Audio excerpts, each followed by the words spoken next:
from the CyberHub bunker and studio, you're tuning in to the CyberHub podcast. And now for your host and CISO, James Azar.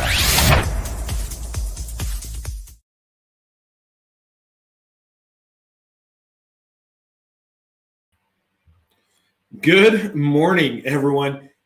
Thursday, November 11th, 2021. Thank you to my fellow veterans. We live in the greatest country on planet Earth. We do, right? God bless these United States of America. Veteran November kicked off yesterday with a very great episode with my good friend Paul Cummings. Please make sure to go and check that out on your favorite podcast listening platform. You don't want to miss it. I've got an episode dropping for the next 10 days. Go and check it out, folks. You really don't want to miss it. All right, so we've got a really busy show. We've got a lot of stuff to talk about. I'll have a special Veterans Day statement to say at the very end, right? Today's if you're a vet today, you definitely appreciate all the love, and we definitely appreciate all the support, right? But beyond that, we've still got a country, and we're very, very happy about that. So I'll have a special message towards the end of the show. We've got a busy show today. Palo Alto, VMWare, a new ransomware kill switch, Trickbot, Iran, and our Veterans Day message. Before we do that, though, we're live on Facebook, LinkedIn, YouTube, Twitter, and Twitch. Please tune in. Please smash the subscribe button. Please share, like, comment. Let me know what you're drinking this morning, because I'm about to hit my double espresso, but I'd love to see what you folks are drinking. And while we do that, let's get to some of your comments this morning. Good morning to Matt Lee from rainy Orlando. Even veterans need their daily dose of cyber news on Veterans Day. Yes, and I'm trying to figure out who that is, so I do apologize. Good morning to Spencer from Huntington Beach, California. Hello, James and everyone from sunny and cold Austin, Texas. I love it. Harshiel, good morning, and chai cup cheers from the lovely, beautiful city of New York. Good morning. Thank you. James with us. Amal, what's going on? Morning, superstars, and thank you for your service if you're out there. We are all out there. Good morning, all. Happy Veterans Day to all my brothers and sisters. Anthony, happy Veterans Day. I've got my Don't Threat on Me shirt on today. It's not my traditional plain black. I had to throw a little bit of grunt into what I do today. We've still got a country. Yes, we do. We'll talk about that in just a little bit. And drinking tar like coffee. Yes, tar like coffee. Anwar, is that what you're drinking, man? If it's Anwar, if you're drinking Turkish or Arabic coffee, then I'm jealous, and save me a cup. Coming. All right, I'm coming. Folks, my double espresso, and I'm going to start varying up my coffee. All right, I promise that. All right, so here's the deal. Come December, I'll put out a post, right? You guys will start nominating whatever you're drinking. I'll put the top 4 listed coffees or drinks. People vote on it. I'll drink it on one of the practitioner briefs. Fair enough? I'll rate it even. This is my Illy espresso. It's an extra bold roast because I need something extra bold today because it's Veterans Day. So with that, coffee cup cheers, chai cup cheers, whatever you're drinking, make it yours. So let's get right into what's going on in the world of cybersecurity, because Palo Alto's GlobalProtect VPN has a remote code execution flaw that's got everyone screaming attention, because here it goes. It's an easy to launch network-based exploit that has root privileges. This is significant because it can be exploited to allow an unauthenticated network-based attacker to disrupt system processes and potentially execute arbitrary code with root privileges. The company slapped a critical severity rating on the CVE 2021-3064 vulnerability and noted that an attacker must have network access to the GlobalProtect interface to exploit the issue. Palo Alto said the issue impacts Pan OS 8.1 versions earlier than Pan OS 8.1.17. High priority patches have been issued for enterprise customers running Pan OS 8.1.17 and all later Pan OS version. The company said they're not aware of any malicious exploitation of this issue, but confirmed that the attack surface management firm Randori has fitted successful exploit in its red teaming software product. According to a vulnerability report from the Randori attack team, the vulnerability affects Pan Firewall, using the GlobalProtect Portal VPN, which allows unauthenticated remote code execution on vulnerable installations of the product. What's your patch management process like? How are you dealing with this? That's great that they're doing it. But hey, vendors, here's an idea.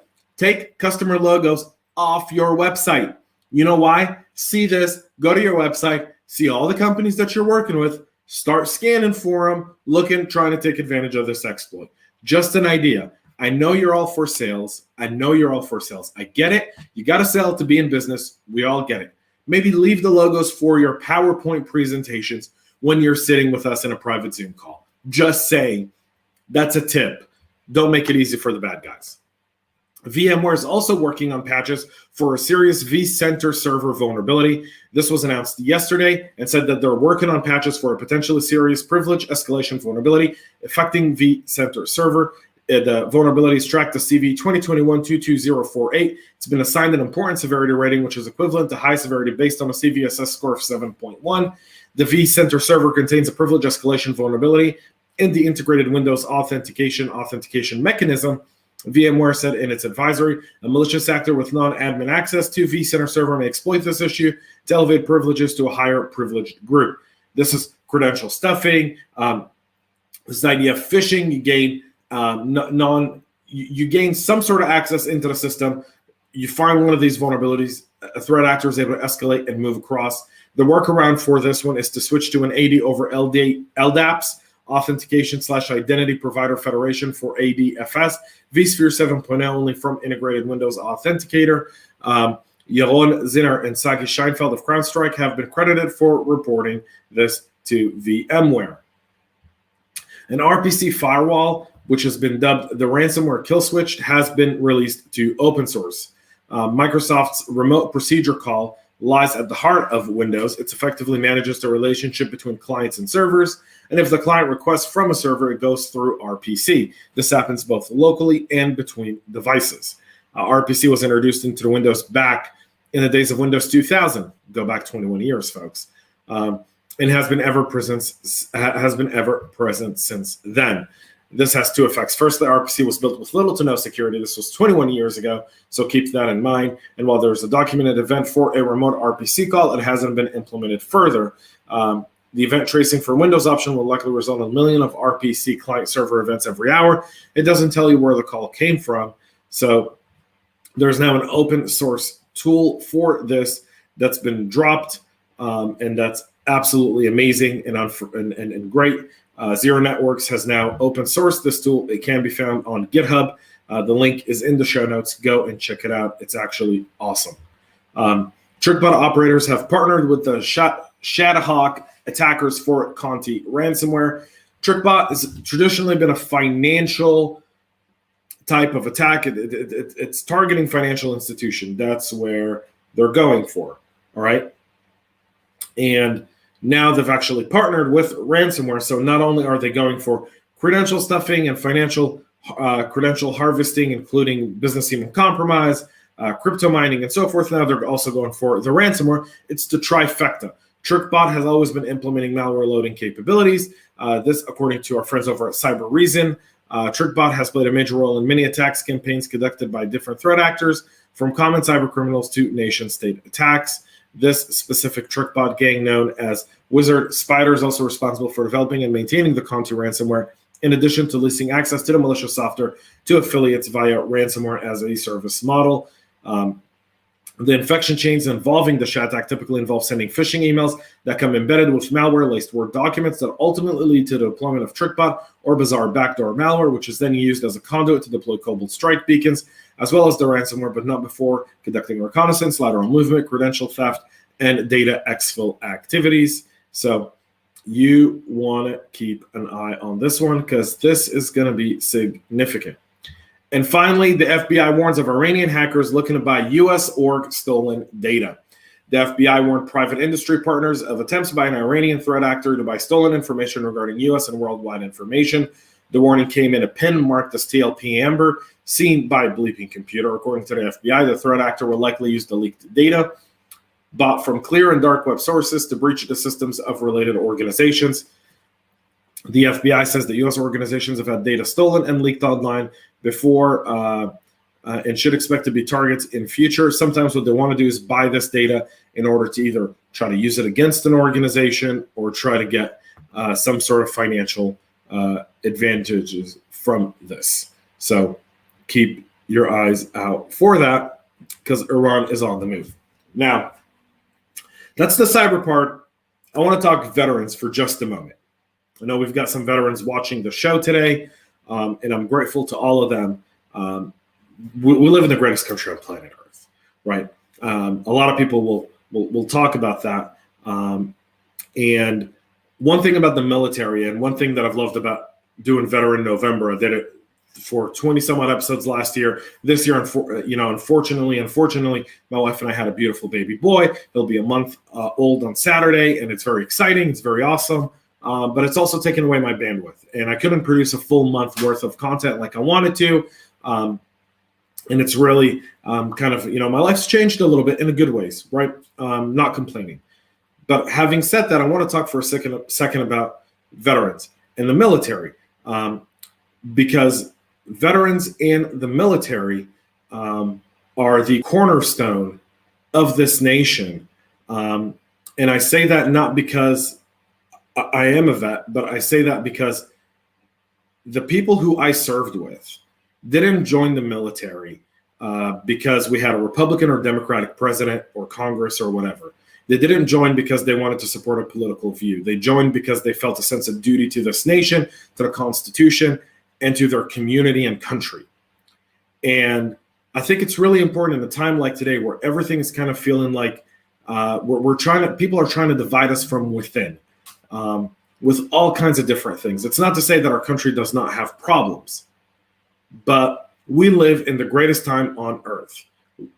21 months ago, we were dealt with a global pandemic that 100 years ago killed a lot of people.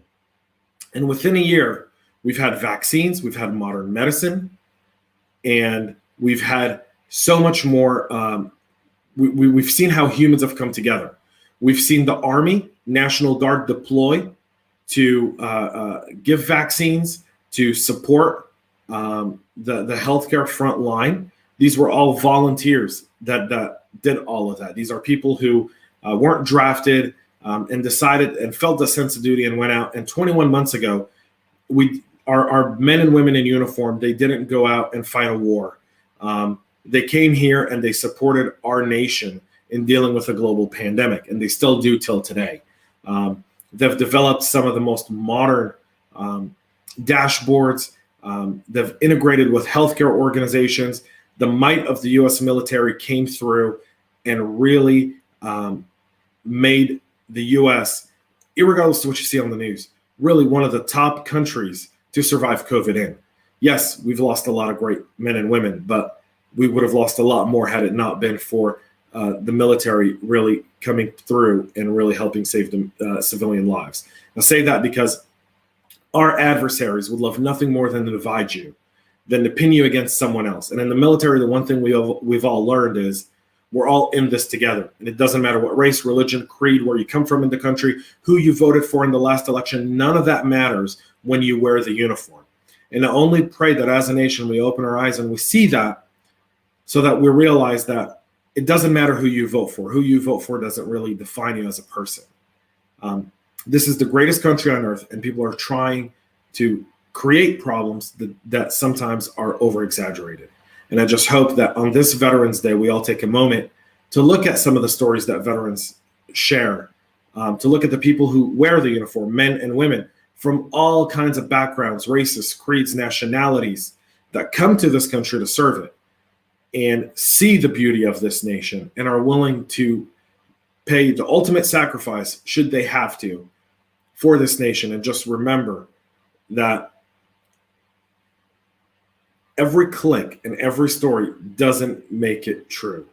And everything that we do in our lives, within our communities, do matter.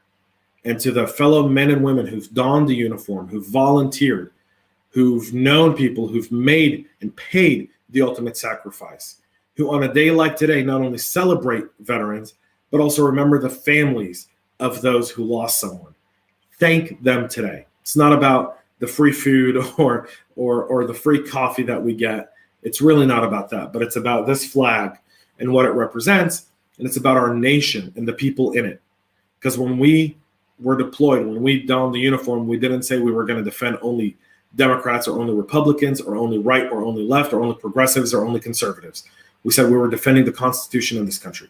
And I hope that you take a little bit of that into your daily lives. Yes, we have problems, but this is the country where we solve our problems through dialogue and through our community.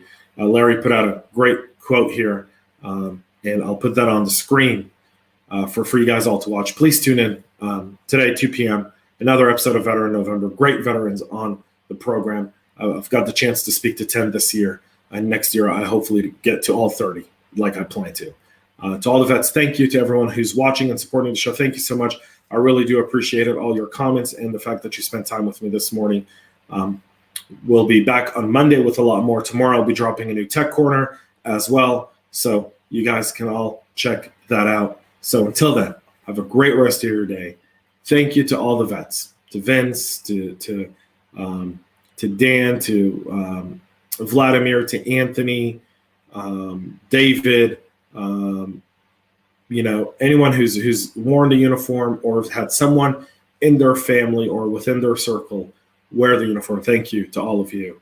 And until then, have a great weekend, folks. Thanks so much for watching, and stay cyber safe. We love feedback, so make sure to connect with us on social media and subscribe to our podcast on your favorite podcast listening platform.